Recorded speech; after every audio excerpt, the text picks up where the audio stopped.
Welcome back to Radio Faces at our HCC Main Street studios. I'm John McClain. He's Indy Kalu with Indy's Chalk Talk. And I always love when I get questions on Twitter at Indy Kalu because it gives me a chance to get on this cool device provided by HCC. So what we're talking about today, somebody wanted me to explain how this zone blocking system works and why it's been so successful for the Houston Texans. It seems like no matter what running back you put in this backfield, they're going to get 100 yards. So I'll just speak in general terms and kind of let you know the difference between zone blocking and the traditional blocking you may see on offenses.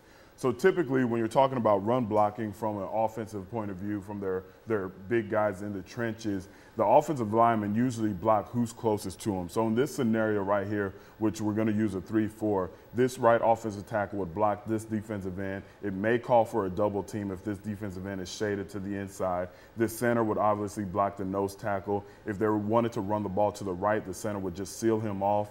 And the same thing would be said for the left tackle and this defensive end.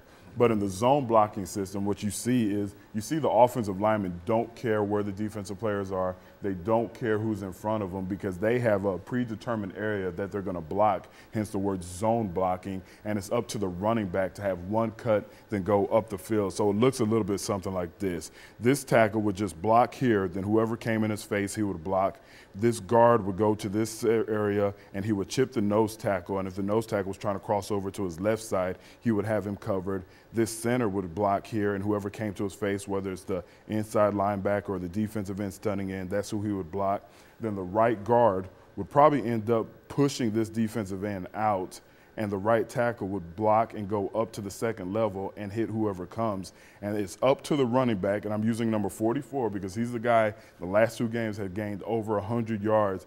He has to make one cut. So while he's running, he has to see where that gap is, then make his determination and make one cut and up the field. And typically he doesn't get touched if everything is done right by the offensive line until he gets to the second level. And that's why you see a lot of positive yards by the Houston Texans running backs. It's because of these guys up here understanding the system and working in sync. And if they could do that all year, we're going to have more than 16 games this season.